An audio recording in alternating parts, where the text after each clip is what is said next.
Welcome to the Fantasy Football News Week 6 breakdown. I am your host, Eric, and I'm excited to have you with us here for the next 10 minutes or so as we break down all of the Week 6 action.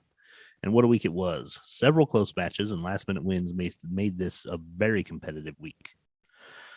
Reminder that Week 7 will see 6 different NFL teams on bye week, so make sure that you are adjusting your rosters accordingly. Players from the following teams are on bye in Week 7. The Bills, Cowboys, Jaguars, Vikings, Chargers, and Steelers. That is a heavy slate of bye week teams, and I am sure we will see some waiver wire action before Sunday's kickoffs. On to the matchups. Our first match this week is Team Scott versus Wu-Tang Cash. After a strong 3-0 start, Wu-Tang fell on a couple of tough weeks and lost 2 in a row. Hoping to find that winning magic, they faced a hungry Team Scott that has been on a tear lately and was looking to extend their winning streak. With only one player on bye this week, Wu-Tang was able to field the bulk of their starting roster and saw impressive performances from QB Patrick Mahomes and Marvin Jones Jr. in the flex position.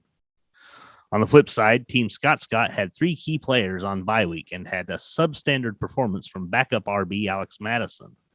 Team Scott also failed to acquire a backup defensive unit and so posted 0 points in that position. Falling 62.6 points off of last week's performance, Team Scott posted the lowest score of the week and was unable to rally to a win here in Week 6. Final in this match, Team Scott 100.54, Wu-Tang Cash 134.48. Week 7 will see Team Scott facing the mighty Rebel Scum, while Wu-Tang Cash takes on Stars and Stripes. Our second matchup was Stars and Stripes versus Any Given Sunday.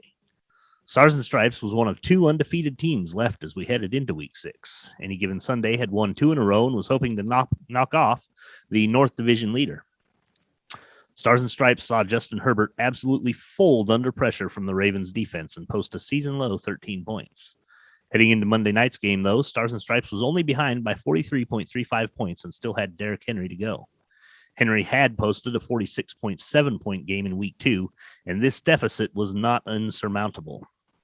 The Bills and Titans fought a great game that had Stars and Stripes trailing by only 6.75 points and hoping the Bills would kick a field goal to tie the game and send it to overtime where Derrick Henry could get another shot at bridging that gap. It was not to be, however, as the Bills elected to go for it on 4th and 1 and watched the game end as Josh Allen fell to the turf without reaching the first down marker. Any Given Sunday was ultimately helped out by standout performances from QB Dak Prescott and wide receiver Cooper Kupp. At the end of regulation, we had Stars and Stripes with their first loss of the season, 134.4 to 141.15. Stars and Stripes moves on to face Wu-Tang Cash, while Any Given Sunday will square up with Team Deathridger. Number 3 this week, Team Deathridger versus Team Marty. Team Marty was hoping to break out of their 5-game losing streak, while Team Deathridger wanted nothing more than a repeat performance of last week's win against the generic football team. A repeat performance is almost exactly what the Ragers got as they dropped off only 2.08 points from last week, while seeing Josh Allen, Jonathan Taylor, and Darrell Henderson post excellent performances on the way to a league-high 157.02 points. Team Marty is still feeling the effects of an injury to star running back Saquon Barkley, posting only 14.4 points overall in the running back position. This reporter is not certain what will finally get Team Marty that elusive second win, but all eyes will be on their Week 7 matchup with Washington Fantasy Team. Deathridger, meanwhile, will look to make it 3 in a row against a surging Any Given Sunday. Final score here, Team Deathridger with 157.02, Team Marty 109.4. In the 4-hole, we have the Sandlot Turf Burns versus Rebel Scum. There was some buzz around the water cooler this week over which matchup would be crowned as the matchup of the week. Our 4th matchup here, Rebel Scum versus the Sandlot Turf Burns, presented a solid case all the way up until Derrick Henry broke off a 76-yard run against a Buffalo defense that had been doing what it needed to get the win for the Turf Burns. Rebel Scum proved once again why they are the class of the league, while the Turf Burns fell yet again to either the highest or second highest scoring team. Rumor has it that words were exchanged between Turf Burns owner Mike and Scum's owner Eric, although no evidence exists to corroborate this rumor. The Turf Burns are still without star quarterback Russell Wilson, which has proven to also be a limiting factor for their stud wide receiver DK Metcalf, who managed only 8.8 points on 6 receptions for 58 yards. Rebel Scum wins this one in classic fashion, 149.21 to the Turf Burns, 133.69. Next up for the Turf Burns is the generic football team, while Rebel Scum travels to Team Scott Scott.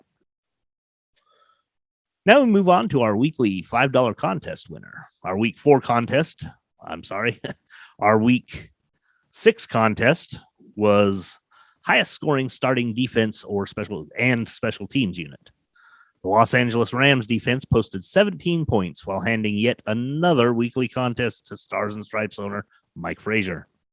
Next week's contest is highest scoring total bench. This will be the combined score of all the starting players or all the players on your bench. Now it's time to see who laid an egg. Bark, bark, bark, barkity bark, a bark, bark, bark, barkity bark, a bark, bark, bark, barkity bark, a bark, bark, bark. Who laid an egg?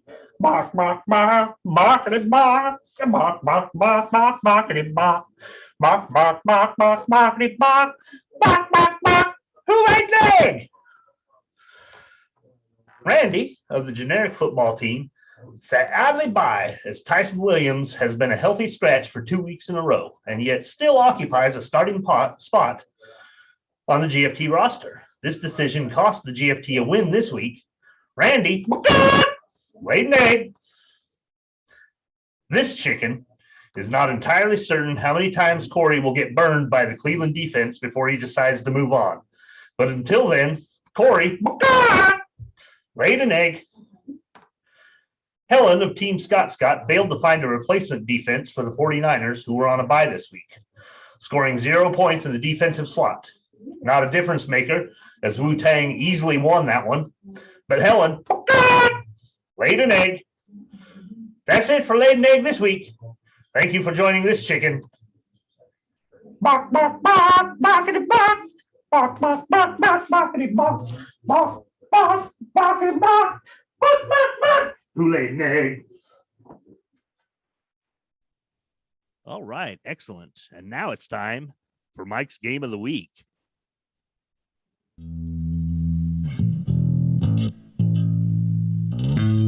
Mike's Game. It's Mike's Game. Mike's Game of the Week. It's Mike's Game. Mike's Game. Mike's Game of the Week. Mike's Game of the Week. Mike's Game of the Week. Mike's Game. It's Mike's Game. Mike's Game of the Week. It's Mike's Game of the Week. Mike's Game of the Week. It's Mike's Game. It's Mike's Game. Mike's Game of the Week. It's Mike's Game. Mike's Game of the Week. It's Mike's Game. Mike's Game. Game of Mike's Game. It's Mike's Game. Mike's Game. Mike's Game of Mike's Game. It's Mike's Game of the Week. Game of Mike's Game of the Week. It's Mike's Game of the Week. Mike's Game of the Week. Yeah. Washington Fantasy versus Generic Football Team is this week's Mike's Game of the Week. It was a real barn burner that was decided on the last play of the Pats-Cowboys game. The game of the week featured a pair of 1-4 cellar dwellers with Washington Fantasy facing off against the Generic Football Team. The GFT, helmed by Randy, had all of their players finished after the morning games, including a running back spot where the player was inactive. Corey McLeod's Washington Football Team had 2 players left in the late afternoon Dallas at New England game. At the start of the afternoon games, GFT led WFT 101.09 to 58.5, with only CeeDee Lamb and Tony Pollard left to play for Corey's squad. The Cowboy-Patriot game was very slow in the first 3 quarters, with the Cowboys clinging to a 17-14 lead thanks to third quarter TD by CeeDee Lamb.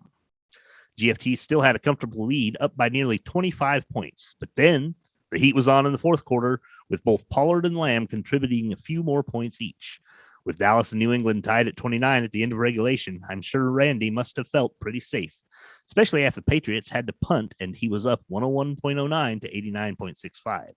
After a short 7-yard plus 1.2 points pass to Lamb early in the drive, the last 3 plays of the game went like this.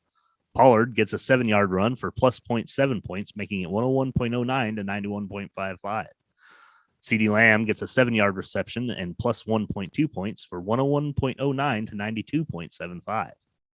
Lamb gets a 35-yard TD reception plus 10 points, making it 101.09 to 102.75. Washington fantasy team gets 13.1 points in the overtime period and wins by 1.66 points for his second victory of the year. The worst part for Randy's generic football team is that Tyson Williams was declared inactive the last 2 weeks and has remained in his lineup. Simply replacing him with either of his bench RBs gets Randy the win. Washington fantasy team is now 2-4 and will face a 1-win team for the second week in a row against Team Marty. Generic football team drops to 1-5 and looks to right the ship against the hard luck and fellow 1-5 team Sandlot Turf Turf Burns.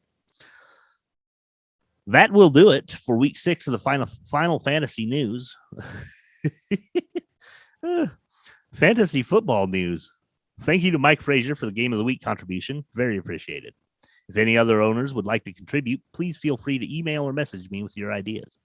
Have a great week 7 and good luck to everybody but Helen. And as always, here at Fantasy Football News, we're better than you.